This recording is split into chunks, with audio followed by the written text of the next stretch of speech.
Hello, today I will be doing a video on passing. Two women pass as white and have completely different existences. One is happy and the other is not. This was nothing how I thought it would be. Even when I put this on my watch list, I wasn't sure what the story would be about, only that it involved passing for white. Two women, Irene and Claire, randomly meet up who knew each other a long time ago and start hanging out. Later on, Irene starts to suspect that her husband and Claire have taken a liking to each other. I wish they had solely focused on the racial aspect and what it was like trying to pass for white and living amongst white supremacists, and the mental toll that would take on you.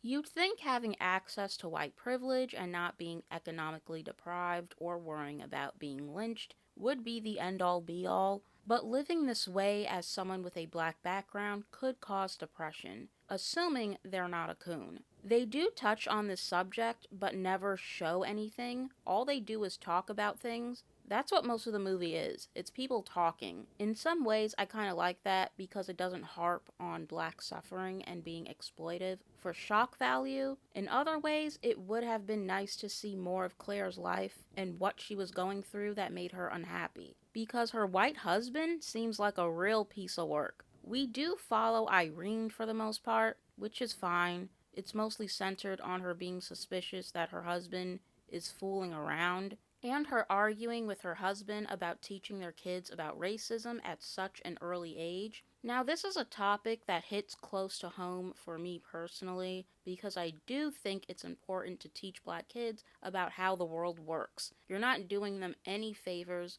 by putting on rose colored glasses because you're making them a sitting duck. It's easy for Claire to dismiss this because she never had to worry about this. But again, I wish they had focused more on this. I didn't care about the possible cheating stuff, the love triangle, although it did tie in with the ending, but the ending is kind of confusing.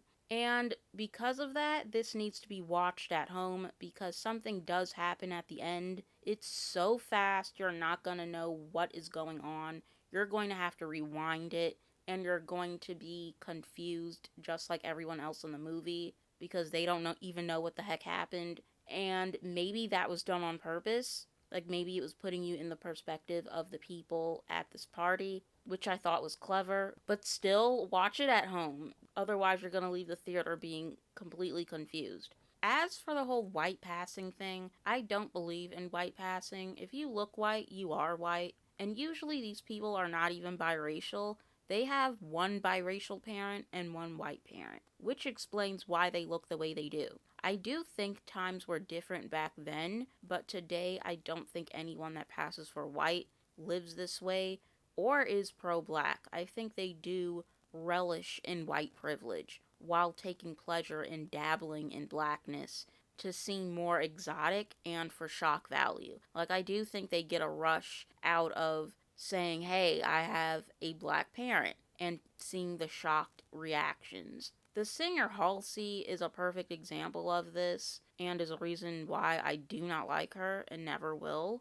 Overall, I give this a 6 out of 10. It was very digestible, and it went by fast.